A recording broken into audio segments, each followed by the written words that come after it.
you have used the bathroom, especially the public bathroom, and there's no water to cleanse yourself, is it permissible to take the tissue and soak it with water sufficiently and clean your private parts?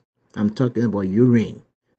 Yes, after relieving yourself, after you use a bathroom, it is obligatory to remove whatever najasa, impurity in that place.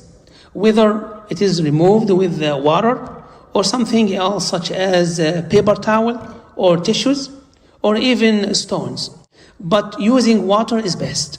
So is it permissible to use a paper towel to remove the impurity after using the bathroom, after using the restroom? Yes, it is permissible to remove the impurity, the najasa, either using the water, stones, or a paper towel, whatever. However, using water is the best. So those are my 3 questions for you. Appreciate your response. Thank you very much.